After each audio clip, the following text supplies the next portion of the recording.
اعوذ باللہ من الشیطان الرجیم بسم اللہ الرحمن الرحیم ان الذین یلحدون فی آیاتنا لا یخفون علینا افمن یلقى فی النار خیر ام من یأتی آمنا یوم القیامہ اعملوا ما شئتم انہ بما تعملون بصیر ان الذين كفروا بالذكر لما جاءهم وانه لكتاب عزيز لا يأتيه الباطل من بين يديه ولا من خلفه تنزيل من حكيم حميد۔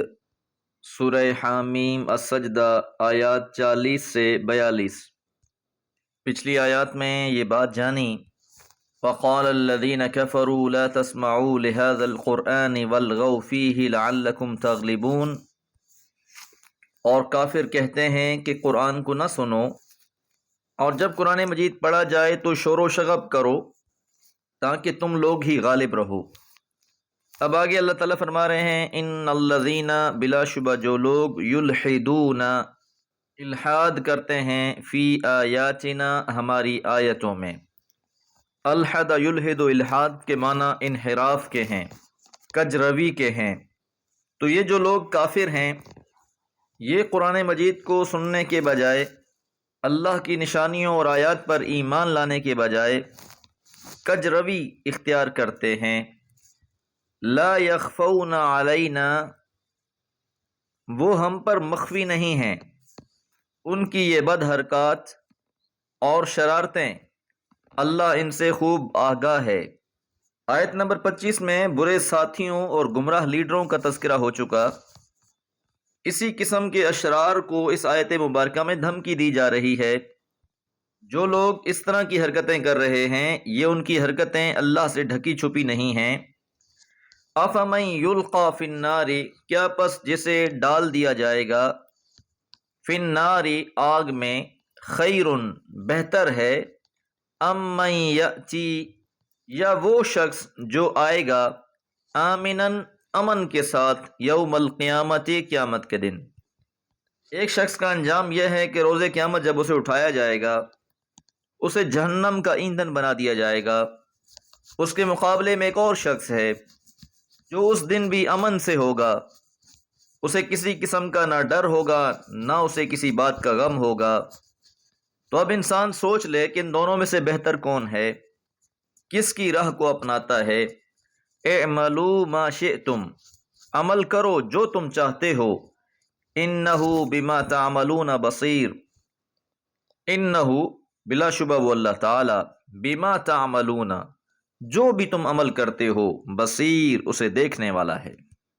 تو اعملوا ما شئتم میں اختیار دیا گیا کہ اب تمہارا دنیا میں اختیاری معاملہ ہے، چاہو تو نیکی کی راہ اختیار کر لو، چاہو تو بدی کے راہی بن جاؤ، لیکن یہ دونوں راہیں اپنے انجام کے اعتبار سے بہت مختلف ہیں۔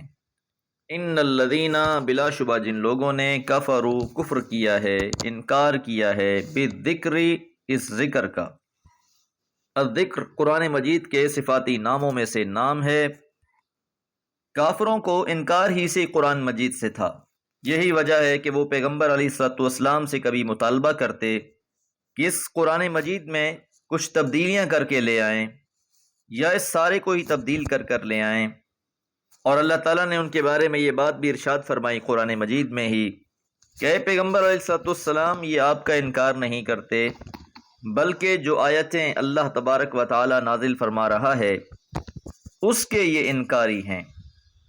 لما جاءہم، جب ان کے پاس یہ ذکر آ گیا، اور لما جاءہم سے ان کے جرم کی سنگینی کا اظہار مقصود ہے کہ اگر یہ کتاب ہدایت ان پر نازل نہ ہوئی ہوتی، وہ اعجاز قرآن کے معترف نہ ہوتے، سیرت رسول سے آشنا نہ ہوتے، پھر اگر انکار کرتے تو بات بنتی، جبکہ حق ان پر نازل ہو چکا ہے، حق آشکار ہو چکا ہے، اس کے باوجود بھی یہ اس کے انکاری ہیں۔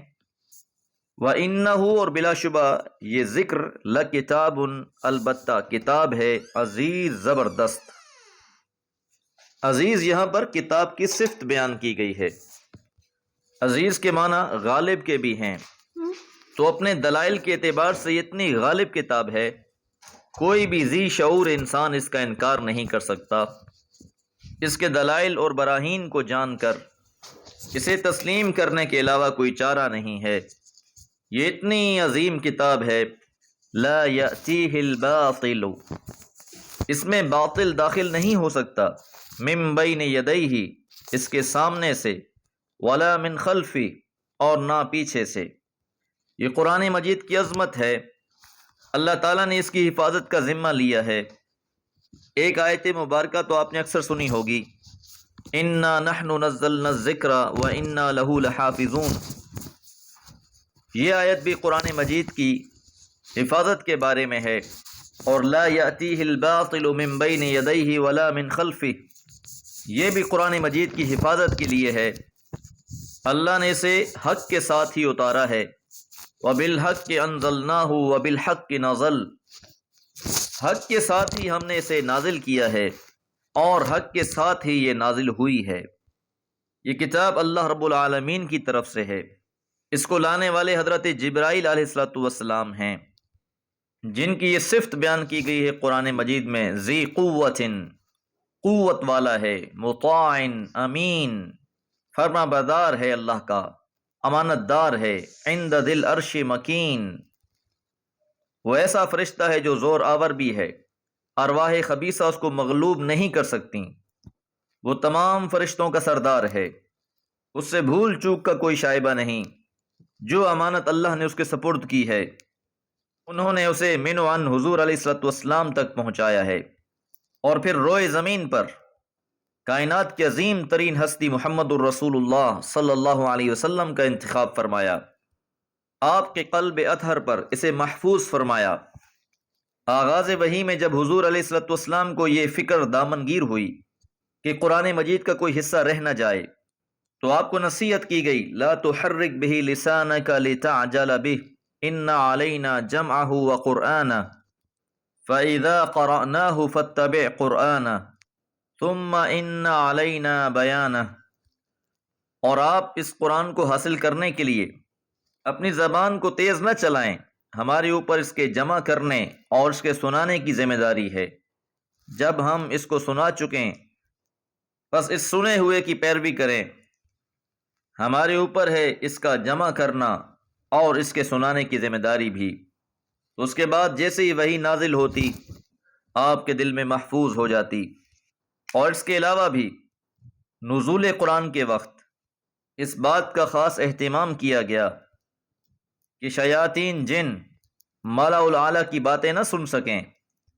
سورہ جن میں اس بات کا تذکرہ کر دیا گیا کہ جب جنات پر پابندی لگا دی گئی تو جنات کے سرگنے نے یہ حکم دیا، زمین میں پھیل جاؤ، دیکھو کون سا ایسا واقعہ رونما ہوا ہے کہ ہمیں آسمانوں کی طرف چڑھنے سے روک دیا گیا ہے۔ اور پھر جنات نے قرآن مجید کو سنا، وہ ایمان لے آئے، اور جس جگہ پیغمبر علیہ السلام قرآن مجید کی تلاوت فرما رہے تھے اور جن ایمان لے آئے تھے، بیت اللہ سے تھوڑے ہی فاصلے پر اس جگہ پر مسجد تعمیر کر دی گئی ہے، جسے مسجد جن کے نام سے یاد کیا جاتا ہے۔ تو مقصود یہ ہے کہ اللہ تعالیٰ نے قرآن مجید کی حفاظت کا خاص اہتمام کیا ہے۔ قرآن مجید کے آگے یا پیچھے سے نزول کے وقت یا نزول کے بعد کسی طرح سے بھی باطل کی اس میں شرکت نہیں ہو سکتی۔ تنزیل، یہ نازل شدہ ہے، اور تنزیل کے اندر اہتمام کے معنی پائے جاتے ہیں، من حکیم، حکیم کی طرف سے، حمید، اور جو حمید بھی ہے۔ یہ اللہ تعالیٰ کی دو صفات بیان کی گئی ہیں کہ یہ اس اللہ تعالیٰ کی طرف سے نازل شدہ ہے جو نہایت حکمتوں والا ہے اور قابل تعریف ہے۔ دعا گو ہوں اللہ تعالیٰ ہمارا پڑھنا اور سننا اپنی بارگاہ میں قبول فرمائے۔ وما علیہ الا البلاغ۔